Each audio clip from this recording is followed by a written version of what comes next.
All right, YouTube. I'm back on here with a video. You can see the image. This is a disgrace. This happened right here on American soil, where you could see a child is being stripped out of their mother's arms, separated from their mom, and in a climate where the Democratic Party is asking you to vote for open borders because children are being separated from their parents. This happened right here on American soil. A few mistakes were made yesterday. One, the welfare office itself should have a rule about capacity and seating.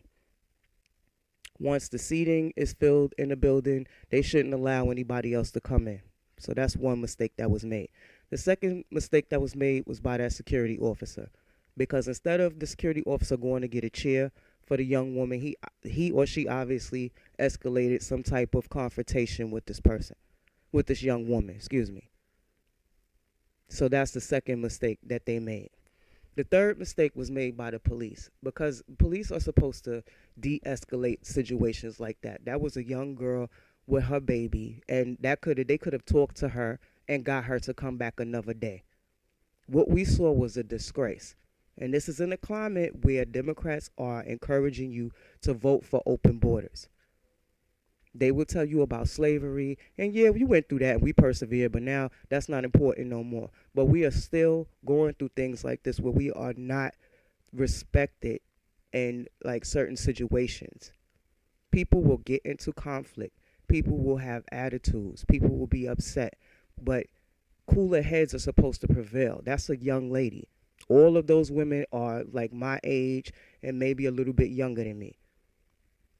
They could have talked to that young girl. The way they were pulling on that child, they could have pulled that child's arm out the socket. They could have broken one of those baby's little tendons, forming bones. They could have cracked his neck. They could have scratched him and scarred him. And most importantly, we know that he's traumatized, or she is traumatized by that situation. I'm not too sure about the sex of the baby. I've been on the phone this morning because I was obviously upset, as a lot of New Yorkers are. Everybody is calling. There's a protest that's supposed to take place. Everybody is upset about that because we keep hearing about illegal immigration and people being snatched away from their parents, children being separated from their mother's arms, when this situation is completely different, because here's a young person that actually had her rights violated. Her civil rights are violated. And I don't care. I don't know. They have some warrant or something that people, the media is constantly throwing that out. She has a warrant. She has a warrant or whatever. And as far as I'm concerned, at this point, as long as it's not a violent offense, I hope that all charges against her are dropped after experiencing the disrespect from law enforcement and from a city agency. This is why I encourage black people to fight for reparations. It's not just about money and getting something. It's about the respect of it. It's about standing up saying we are not going to take this anymore. We know our history. We know what's the temperature is currently for us, and we're not going to take it anymore. That's what fighting about reparations is for. It's not just about getting something. It's taking a stand. And when 2020 comes, all these Democrats will tell you that a black agenda cannot be passed. They won't tell you openly, but they will say that nobody wants to vote on a black agenda. So I encourage you to force them to vote on a black agenda. Force these people to do something about the situation. How do you do that? Is by 2020 voting for Donald Trump. That's how you do that. You get these Democrats out of office. Get them out of office. They don't deserve, if they're not going to stand up for our rights, when you see a black American woman, especially the black caucus and all of these black constituents, if they're not going to stand up for you, then they should not be able to come into your communities and talk to you. You should just turn your back. When they do their little community organizing and they want people to come out and get revved up, you should never show up. And most important of all, at those polls, you should show up, but you should not be voting Democrat. You should vote Republican. This is a disgrace. The situation could have been de-escalated. These officers should be fired. All the staff that worked in that HR office should be fired. And for the people that were standing around recording, you know, I would think that maybe somebody would have been trying to be the voice of reason. A lot of times when you see a situation like that, you shouldn't yell. You should just keep trying to reiterate the point that this person is not violent. There was a mistake made. You keep reiterating that in a calm tone, because a lot of times when adrenaline is going, everybody's just moving. But it fascinated me how those women could do that to another woman, and some of them are probably mothers.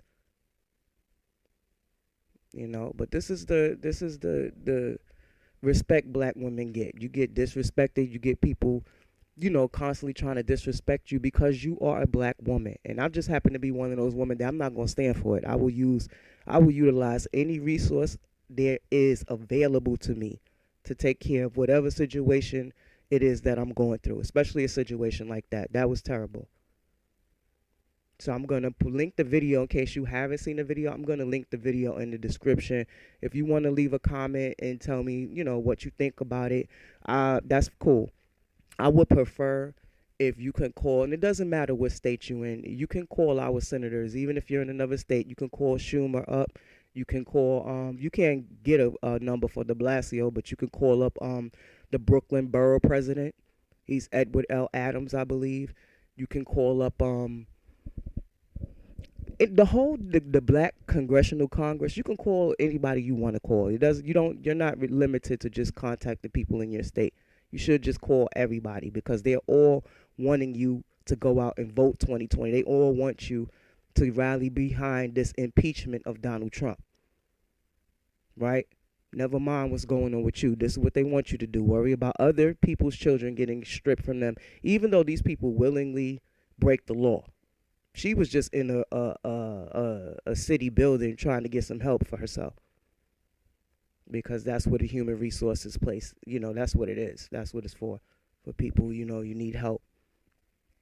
And the fact that she sat on the floor, that was desperation. That's desperation. Not willingly violating a law and putting yourself in harm and putting your family in harm. That's not courageous. That's violating the Constitution, violating another country's Constitution, violating their sovereignty. This young girl's an American who was reaching out for help, and her civil rights were definitely violated. So, I'm Ray Ray. I like to bring awareness through conversation in hopes that it sparks change. Hit that video in the description box. We want this video out. We want as many eyes on this video as possible, because we want to point out the hypocrisy for black people, and what the Democrats are trying to get us to do, which is completely ignore ourselves and our own struggles to support someone else's. Okay.